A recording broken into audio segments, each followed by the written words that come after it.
شيئان لو بكت الدماء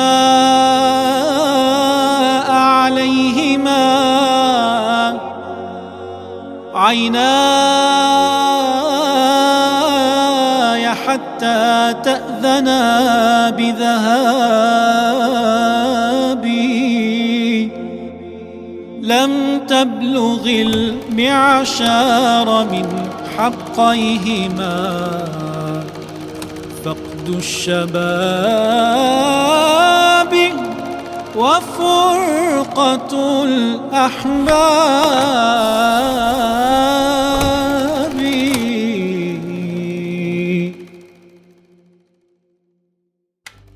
Türkiye, asırlarca eğrisiyle doğrusuyla hilafetin payitahtlığını yapmış coğrafya. Birinci Dünya Savaşı ile beraber değişen dünya düzeninde payına düşeni en fazla yaşayan topraklar.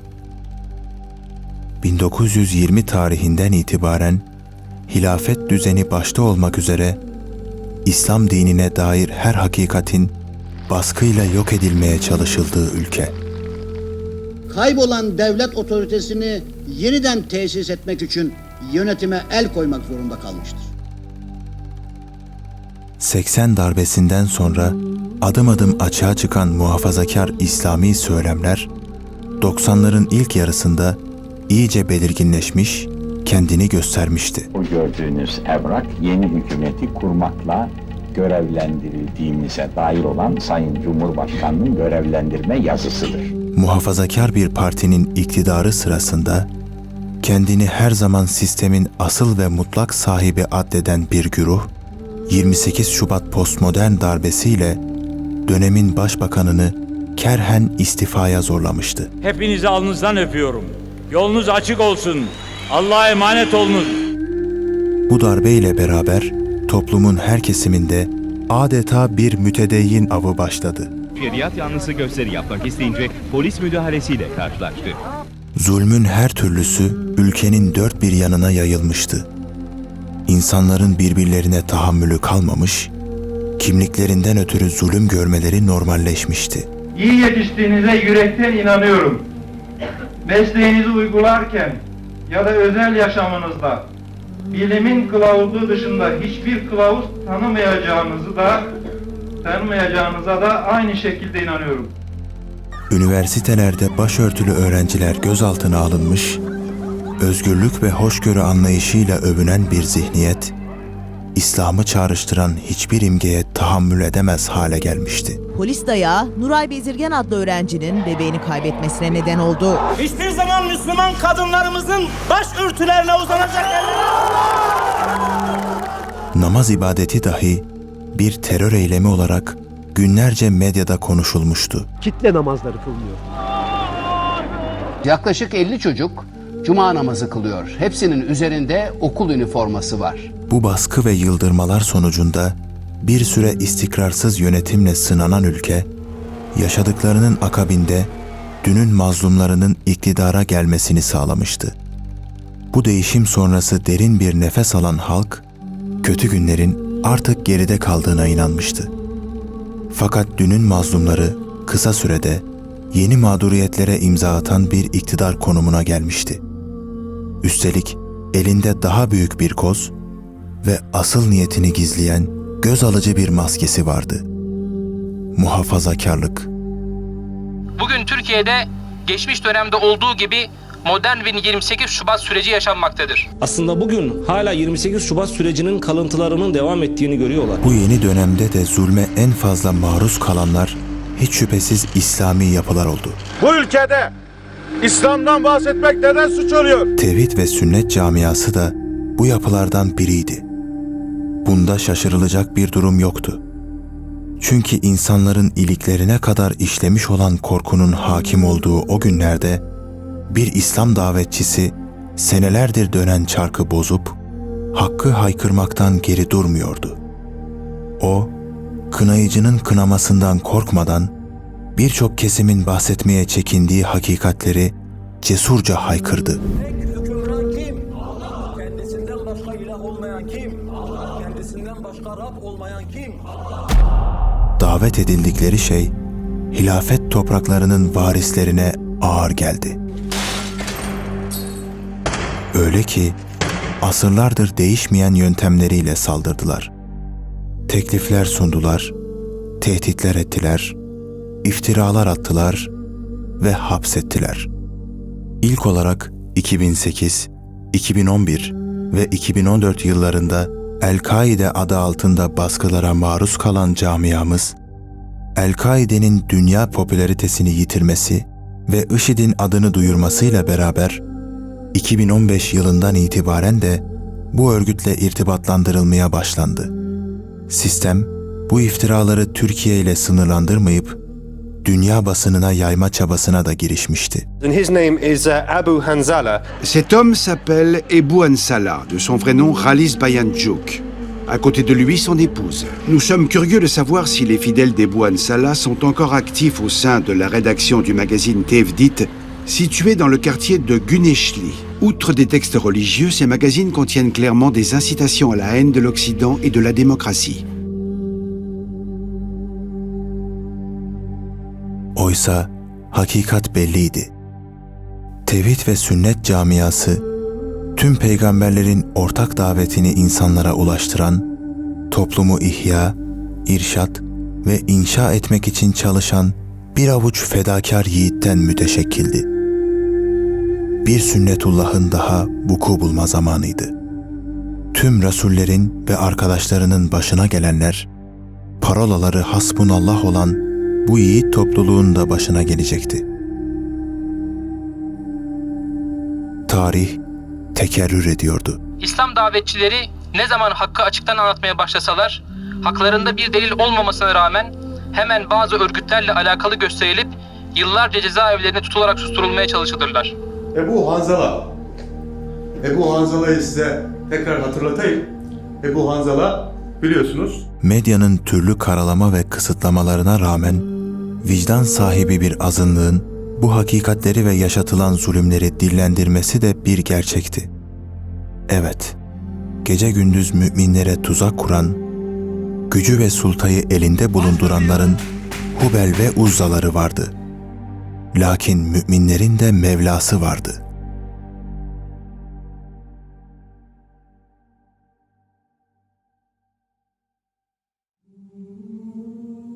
Terör polisinin kapısını ilk çaldığı isimlerden biri Halis Bayuncuk'tu. Türkiye, Bayuncuk'un adını ilk olarak Van'da yapılan El-Kaide operasyonuyla duydu. Terör operasyonunun IŞİD ayağında gözaltına alınan Ebu Hanzala olarak bilinen Halis Bayuncuk'un da aralarında bulunduğu şüpheliler sağlık kontrolünden geçirildi. Terör örgütü DAEŞ'in Türkiye ayağının yargılandığı ilk dava olma özelliğini taşıyor. Çıkarıldığı mahkemede tutuklandı. Cihatçıların akıl hocalarından Ebu Hanzala rumuzlu Halis Bayancuk tutuklandı. Polis helikopterinin havadan destek verdiği operasyonlarda evlerin demir kapıları koçbaşlarıyla kırılarak girildi. Evlerde yapılan aramalarda ise dijital materyal ve örgütsel dokümanlar ele geçirildi. Ve çok sayıda dijital doküman ele geçirildi. El-Kaide üyesi yakalanarak cezaevine gönderildi. Basında El-Kaideci dönüyoruz. Halis Hoca El-Kaideci mi? Hayır, El-Kaideci çıkmıyor. Olmadı, bir sefer daha bir kul takalım, IŞİD'ci yapalım. Ondan sonra bakıyoruz ki IŞİD'in ölüm listesinde yer alıyor. Yani bir insanı siz örgütsel yöneticilikten yargıladığınız zaman bazı eylemleri sevk ve idare etmiş olmanız lazım. Hangi eylemler, hangi fiillerden dolayı bu sıfatı hak etmiştir? Ebu Hanzala adıyla bilinen Halis Bayancuk Sakarya Ağır Ceza Mahkemesi'nde yargılanıyor. Hakkında hiçbir somut bilgi, eylem, silah, hiçbir şey yok.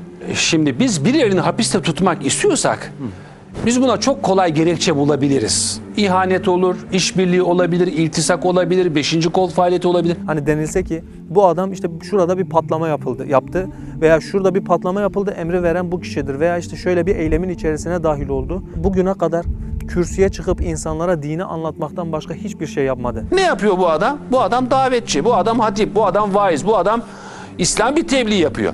Ya IŞİD'çi olduğunu nereden çıkarttınız? IŞİD'çi ise Bu adamın bir yerlere emir vermesi lazım. Bombalayın, öldürün, kaçırın, sabotaj yapın. Ortaya koymanız lazım. Siz öyle kolay mı? Bir insanı alıyorsunuz, kaç yıldır içeride.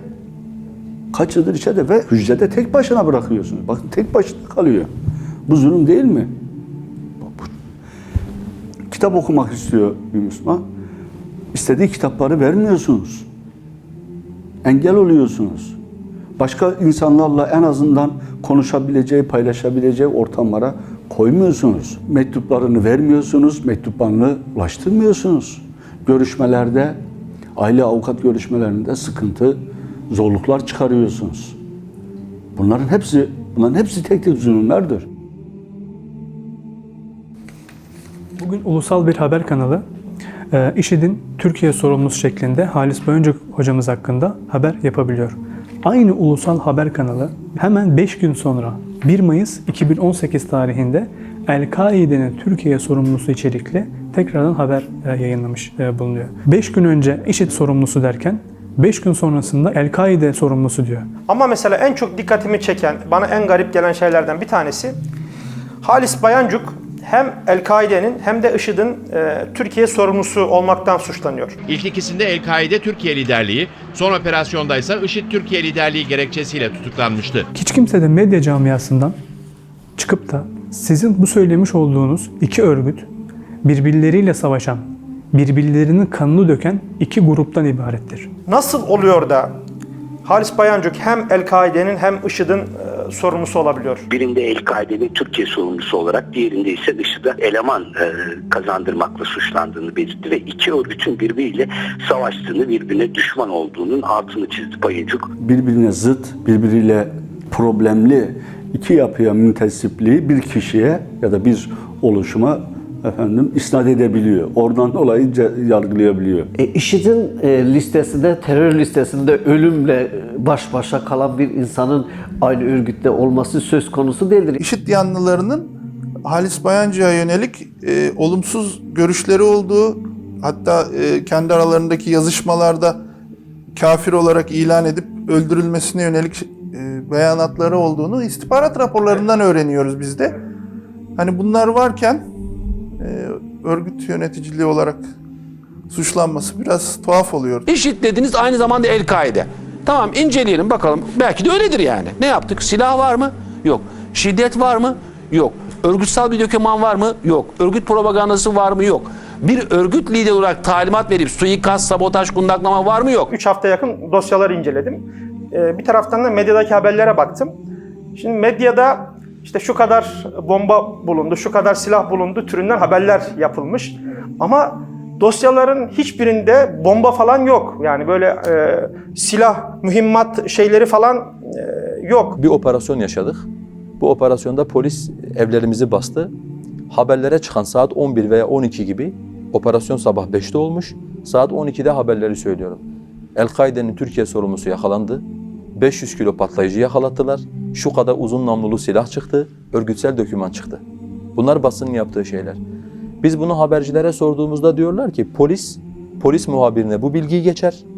Muhabir de kanala bu bilgiyi geçer, biz de bunu yayınlarız. Oysa normalde gerek İslam'a göre olsun, gerek evrensel ahlak ilkelerine göre olsun en çirkin şey yalan söylemektir. Kendisine siyasetçi denilen bir şahıs meclise çıkarak Halis Boyancuk hocamızın resmini eline alarak bu kişiye yapılan operasyonlarda silah, mühimmat, patlamaya hazır bombalı bir araç yakalanmıştır şeklinde yüzü kızarmadan yalan söyleyebiliyor. Yapılan operasyonlarda evinden çıkan silah, mühimmat, patlamaya hazır halde tutulan bir araba. Hiç kimse de kalkıp demiyor ki sizin söyledikleriniz doğruysa neden Halis Boyancuk'a yapılan operasyonlar sonrasında dosyasında tek bir şakı dahi yakalandığı yazmıyor? Mahkeme dosyalarını okuyoruz. Tutarsız, ispat yok, olay yok, delil yok, olay yok. Söylemi yok, eylemi de yok. Suç sayılacak hiçbir eylemi olmadığından dolayı şimdiye kadar yapılan yargılamalar kesinlikle hatalıdır. İddiaların temeli aslında yaptığı konuşmalar. Yani düşünce açıklamalarına dayanan konuşmalar.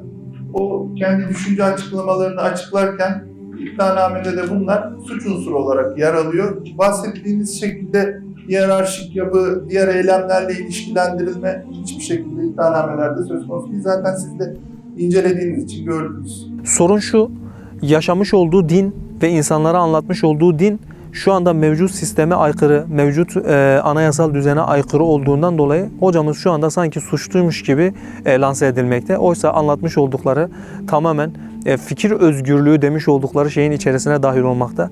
Lakin herkes düşünebilir, sen düşünemezsin dediklerinden dolayı Halis hocamız da şu anda bu tarz sıkıntılara maruz kalmakta diyebilirim.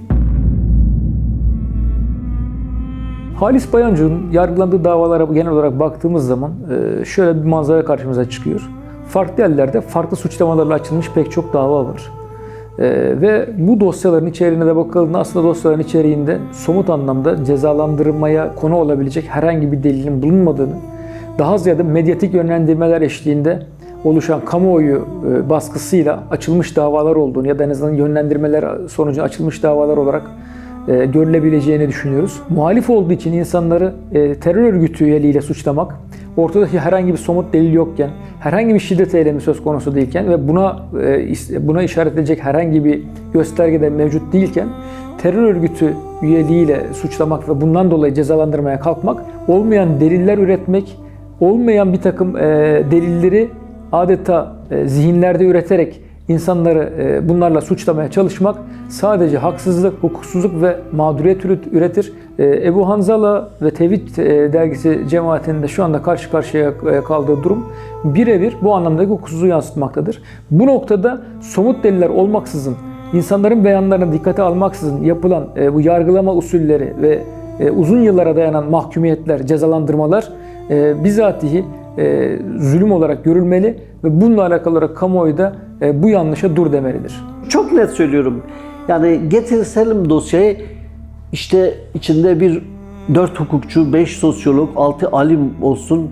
Hatta Halis Hoca'nın düşmanı olarak kendini konumlandıran Allah'ın düşmanları da gelsin. Yani onlar da derler ki ya bu dosya bomboş dosya, bu dosyalar bomboş dosyalar. Mevcut cari ve meri yasalarda, teoride bu efsafta olan bir bireyin cezaevinde olması imkansız olduğu halde cezaevindeyse o zaman burada ciddi keyfilik, kendi kanunları tanımamazlık, taraf olduğu uluslararası belgelerin ihtiva ettiği mevzuata mugayir davranmaktadır. Bir insanın özgürlüğünü hak etmediği şekilde başka insanlar tarafından gasp edilmesi, yani ahlaksızlıktan başka da bir şey diyemiyoruz. Gerçeği kendileri de biliyorlar. Yani hani o günkü müşrikler nasıl ki Allah Resulü'nün sihirbaz olmadığını biliyorlardı. Allah Resulü'nün şair olmadığını, Allah Resulü'nün deli olmadığını, Allah Resulü'nün yöneticilik gibi bir şey istemediğini bunları biliyorlardı. Bugün de günümüzde insanlar bizim El-Kaideci, bizim işte IŞİD'ci, bizim Vahabi olmadığımızı çok iyi biliyorlar. Hocamıza yapılan operasyonlarda bir polis memuru aynen şunu söylüyor. Diyor ki biz senin El-Kaide olmadığını biliyoruz. El-Kaidecilerin de zaten seni sevmediğini biliyoruz. Türkiye'ye yönelik hem iç kamuoyundan hem dışarıdan IŞİD'le etkili mücadele etmediği yolunda çok büyük eleştiriler getirilmişti. Bu eleştirilerin olduğu atmosferde bu operasyon yapıldı ve Bayuncuk dediğimiz kişi zaten açıkta olan bir kişiydi. Öyle illegal yer altında çalışan bir kişi değildi. Ders yaptığımız bütün adresler açıktır. Anlattığımız bütün meseleler açıktır. Kendimiz kaydediyor ve kendimiz yayınlıyoruz. Hakikaten de Bayuncuk işte bir dini sohbet ortamında videoya çekilip yayınlanıyor. Tağut işte Allah'ın emirlerinin uygulanmadığı ülke görüyor. Yani bu isimlere atfedilen aslında esaslı bir nasıl diyelim eylemsel suçlama yok. Türkiye'de büyük olaylar yaşandı. En az 2 tane büyük saldırı oldu. Suruç'ta 30'dan fazla kişi, Ankara'da 100'den fazla kişi öldü. Sonrasında IŞİD'le gereği gibi mücadele edilmediği izlenimini ortadan kaldırmak için, görüntüyü de toparlamak için açılmış bir dava gibi mi görünüyor bu? Çünkü doğrudan bu olayların faillerine açılmış bir dava yani değil burada, bu. Evet. Batılılara şirin gözükebilmek, bakın biz de terör örgütleriyle mücadele ediyoruz izlenimini verebilmek adına bu yolla kamuoyuna terörle mücadele ediliyor imajı verilmesinin amaçlandığı şeklinde Wikileaks belgelerine dahi yansımıştır. El-Kaide üyeleri olarak lanse edilen bu insanların aslında El-Kaide ile irtibatlarının bulunmadığı yönünde biz bir takım bilgiler elde edildik diyor. Peki sebep ne? Neden El-Kaide olarak bu insanlara operasyon yapıldı? Devamında aynen şu şekilde söylüyor.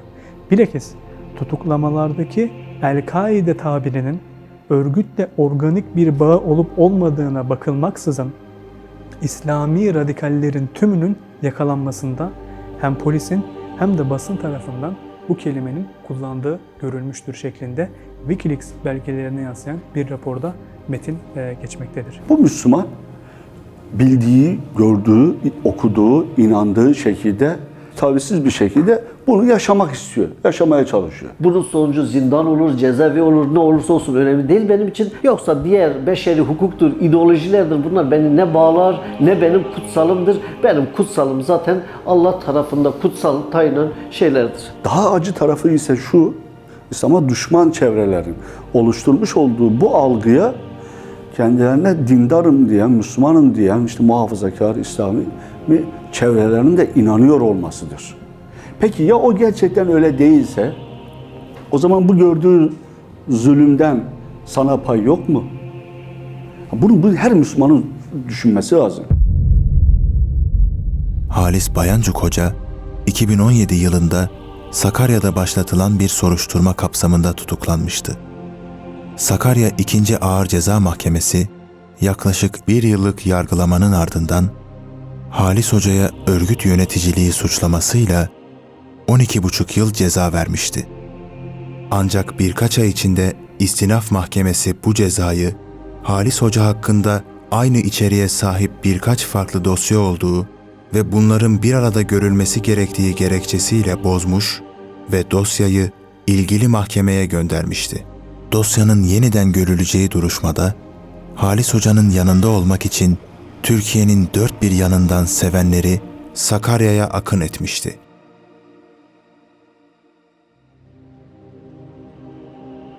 Mahkeme başladı. Hakim sözü hocamıza verdi. Dedi ki söylemek istediğin şey var mı? Hocamız dedi ki benim söyleyecek bir şeyim yok. İnsanın aklına o anda şöyle bir şey geliyor. Ne söylesin ki? Ne söyleyebilir? Ne söylese de zaten kimse suçsuzluğuna inanmıyor. Kimse doğru olup olmadığını araştırmıyor. Hakim şöyle bir açıklamada bulundu. Dedi ki dosyaların birleştirilme talebiyle Bakırköy 16. Ağır Ceza Mahkemesi'nin sevkine ve şahsında tutukluluğuna karar verilmiştir. Buradan akıl ve vicdan sahibi herkese sormak istiyoruz. Sizler bir Yahudi veya Hristiyan din adamının kendi dinini anlattığı için bu ülkede yargılandığına, yıllarca cezaevinde kaldığına şahit oldunuz mu? Fakat kendisini İslam'a nispet eden bir ülkede İslam dinini anlattığı için Halis Hoca son cezaevi süreciyle beraber 6,5 yıla yakındır cezaevinde tutularak zulüm görmektedir.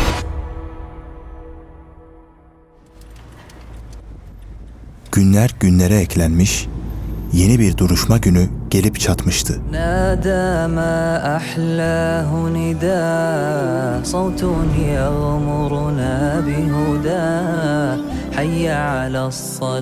Kadın erkek, genç yaşlı, çoluk çocuk, yüzlerce muvahhid, Halis Hoca'ya destek vermek için yeniden yollara düşmüştü. Bu defa istikamet Bakırköy Adliyesi'ydi.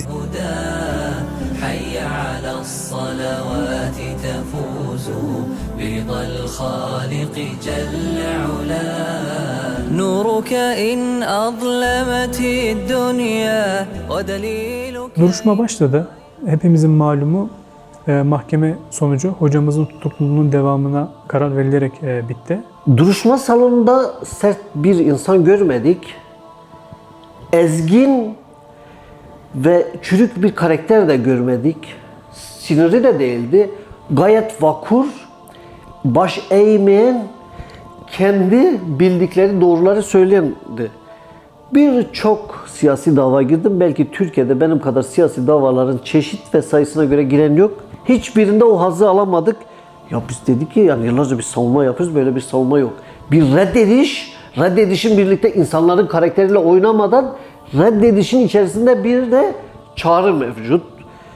Müthiş bir akıl, müthiş bir konsept. Suçluyum, suçsuzum bu ezginliğe girmedi. Adeta mahkemeyi yok sayacak şeyler anlattı. Yani o kadar ki karşıdaki insanı rencide etmeden dininin farklı olduğunu, ideolojisinin farklı olduğunu mahkeme salonunda ezilmeden, bükülmeden anlattı. Bu zulüm karşısında basın açıklaması yapma ihtiyacı hissettik. Hazırlıklarımızı yaptık. Fakat kolluk kuvvetleri, güvenlik güçleri burada basın açıklaması yapamayacaksınız dediler. Ancak biz bunun hakkımız olduğunu savunduk. Daha sonrasında dediler ki eğer alanı terk etmezseniz size müdahale edeceğiz.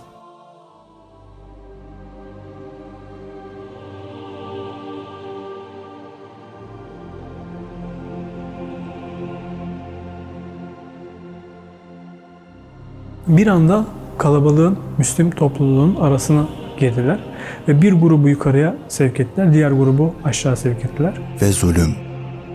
Müminlerin değişmez kaderidir mazlum olmak. En acısı da zulmü duyurmak için bir araya gelirken zulme uğramak. Biz yukarı doğru çıkıyorduk. Abilerimiz de Allah Azze ve Celle'yi yücelterek tekbir getiriyorlardı. Ve semaya yükselen gür nidalar. Hasbunallah.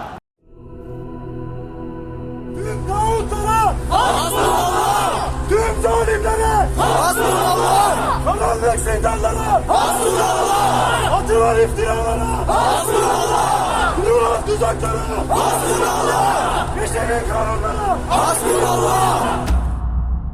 Ayaklara.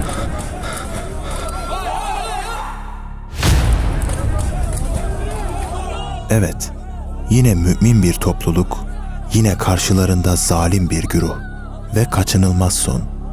Zulüm. Kalpleri Allah'ın zikrine karşı katılaşmış olan güvenlik güçleri gazlı müdahalede bulundular. Zaten herhangi bir taşkınlık göstermemişiz ve söyleneni yapıp alanı terk ediyoruz. Buna rağmen aralarında çocukların da bulunduğu böyle bir topluluğa plastik mermili gazlı müdahalede bulunmak, orantısız güç uygulamak gerçekten onların vicdanlarının öldüğünün en somut örneğidir diyebiliriz biz. Tarihler 9 Nisan'ı gösteriyordu. Yaşatılan mağduriyetlerden sonra Sakarya Mahkemesi vicdana gelmiş olacak ki Halis Hoca'yı tahliye etti. Şimdi müvekkilim Halis Bayancuk 12 yıldır 6 ayrı dosyada yargılanmakta.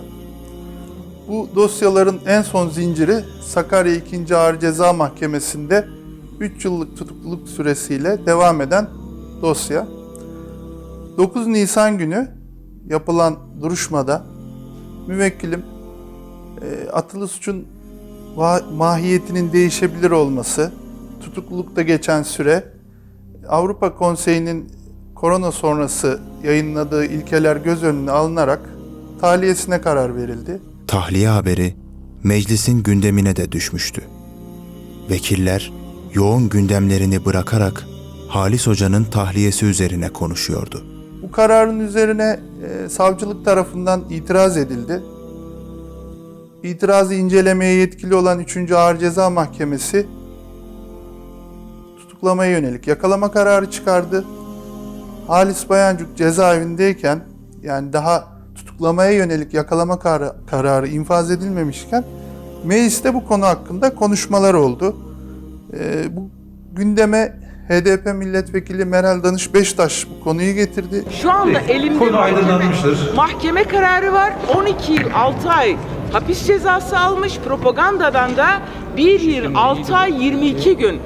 Biraz önce söyledim ya, Brunson'ı Trump, Deniz'i Merkel. Peki bunu kim istedi tahliye olmasını, bunu sordum. Şimdi bu konuşmalar olduktan sonra meclis 20-27'de kapandı. Ben müvekkilimle cezaevinden çıkmasını beklerken çıkmayacağını anlayınca tekrar cezaevine girip görüştüğümde 20-30 civarında kendisinin sekbis odasına alındığını ve duruşma yapılmadan, yani tutuklandığının söylendiğini belirtti. Müvekkilim de soruyor, ben anlamak için soruyorum. Yani siz bana bunu söylemek için mi çağırdınız diyor. Evet, bizim takdir hakkımız yok, tutuklandın. Peki diyor, yani 3 yıldır yargılamayı yapan mahkeme beni serbest bırakıyor. Siz 10 dakikada dosyayı inceliyorsunuz ve başka bir mahkeme tutuklama yapıyor. Tabii, nöbetçi mahkeme. Yargının bağımsızlığını iddia eden vekiller mahkeme üzerinde baskı kurmuş, ve medyanın da etkisiyle görülmekte olan bir davaya müdahale etmişlerdi. Halis Bayancık'ın yargılandığı dava ile ilgili geçtiğimiz günlerde yaşanan gelişmeler, Türkiye'de yargı sisteminin çarpıklığının ve aynı zamanda medya manipülasyonuna yenik düştüğünün yeni bir göstergesi oldu. Tam 3 yıldır, 3 yıldan fazla bir zamandır hatta Sakarya Ağır Ceza Mahkemesi'nde tutuklu olarak yargılanan Halis Bayancık'ın nihayet tahliye edilmesiyle ilgili verilen kararın üzerine medyada başlatılan yayınlar ve kopartılan gürültü üzerine Başsavcılığın itirazı gündeme geldi ve arkasından biz tekrar bir tutuklama kararının çıktığını gördük. Bu durum açık bir şekilde evrensel hukuk ilkelerinden bir sapma olarak görülmeli ve bu çarpıklığın giderilmesine dönük çabalar yoğunlaştırılmalıdır. Elbette tevhid ve sünnet camiasına yapılan zulümler sadece Halis Bayancık Hoca'nın zatına değildi.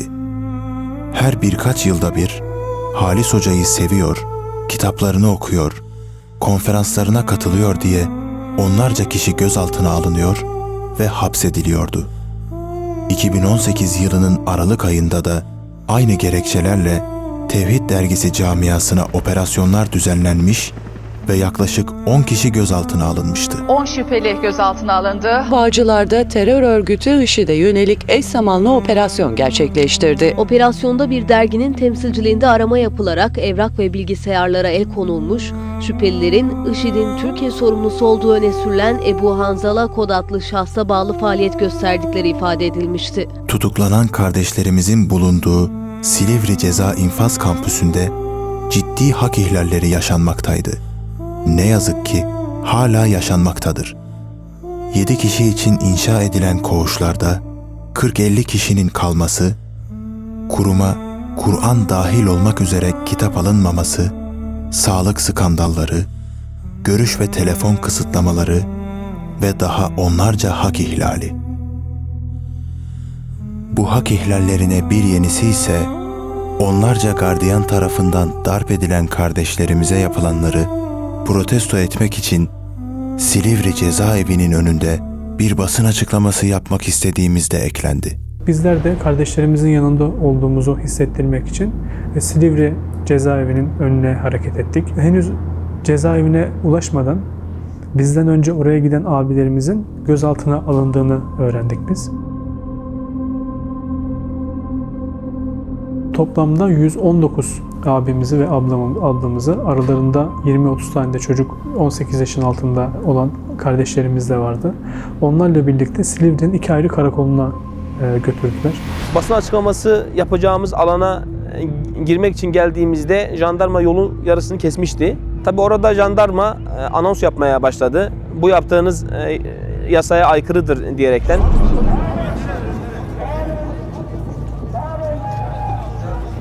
Sanki kendileri yasalara çok uyuyormuş gibi bizleri de en doğal hakkımız olan basın açıklamasını yapmamamız için engel olmaya çalışıyorlar. Tabii bizler bu uyarıları dikkate almadık. Çünkü basın açıklaması yapmak bizim en doğal hakkımız.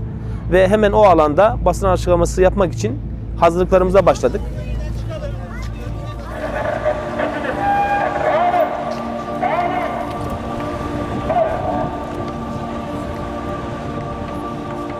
Ve jandarma da hemen Müslüm abilerimizin önünde bekliyorlardı. Ve dediler ki eğer basın açıklaması yaparsanız size müdahalede bulunuruz. Ondan sonra görüşmeye başladı, konuşmaya başladık. İşte cezaevi etrafında basın açıklaması yapamazsınız gibi açıklamalarda bulundular. Biz de onlara burada daha önce birçok kesim basın açıklaması yaptı ve bunun herhangi bir suç olduğunu ya da onlara yapılan herhangi bir müdahale olduğunu biz duymadık ve görmedik de aynı şekilde. Bunu belirtmemize rağmen hayır burada basın açıklaması yapmadı, izin vermeyeceğiz dediler. Bizler de burada basın açıklaması yapmadan ayrılmayacağımızı belirterekten hazırlıklarımıza tekrardan devam ettik.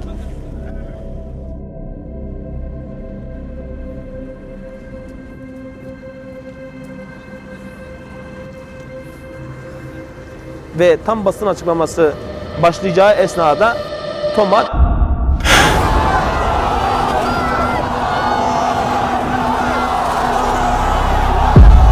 Hak hep gariptir ve ehli azdır. Batıl her devirde renk ve şekil değiştirerek hakka ve hak ehline musallat olur. Bu bir sünnetullah'tır. Çünkü Allah hakkın açığa çıkmasını istediğinde muhakkak batılı ona musallat eder.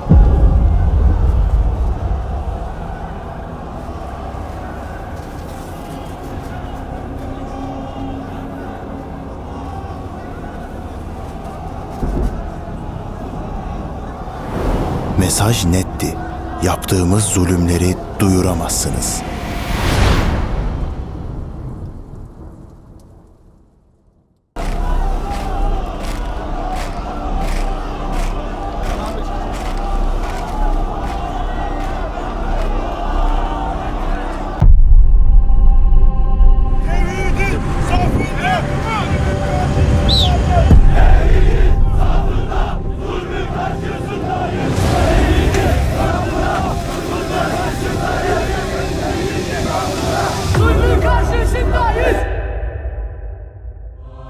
Tek gayemiz, insanları kulak kulluk etmekten çıkarıp Allah'a kulluğa davet etmek. Bu Muhammedi çabamızın karşılığında zulme uğrayacaksak, hasbunallah.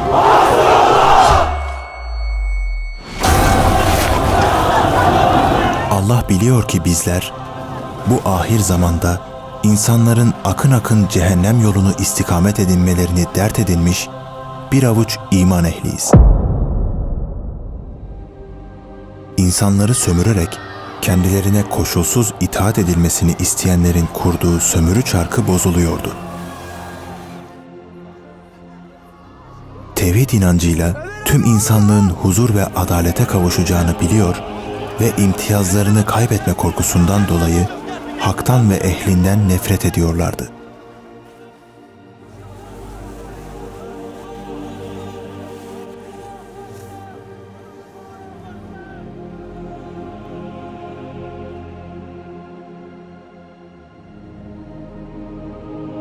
Garip geldik, garip yaşıyoruz, garip gideceğiz.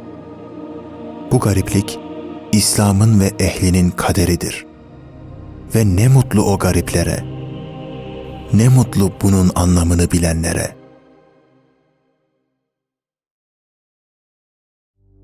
Jandarma şöyle bir şey söyledi. Siz Silivri'de basın açıklaması yapıp da TOMA ile müdahale edilen ilk kişilersiniz. Daha önce burada birçok basın açıklaması oldu ama TOMA ile müdahale yapıldı. İlk defa biz şahit olduk dediler. Tabii bizler de orada söz konusu Müslümanlar olunca muameleler de demek ki değişiyormuş diyerekten cevap verdik. Cumhuriyet Gazetesi yazarları Silivri Cezaevi Kampüsü'nün ta önünde bir basın açıklaması gerçekleştirdiler. Cumhuriyet Gazetesi yazar ve yöneticilerinin yargılandığı davanın ikinci duruşması Silivri'de yapılıyor. Yeni basın açıklamasının sonrasında orada oturum eylemi yapıldı, nöbet tutuldu, adalet nöbeti tutuldu ve benzeri. Bunların her birisi yine bu süreçte gerçekleşti. 2007 yılından beri Türkiye'de faaliyet gösteren bir cemaatiz, bir topluluğuz. O süreçten beri defalarca farklı örgütlerle isimlendirilerek operasyonlarla karşılaştık. Hak ihlalleriyle karşılaştık.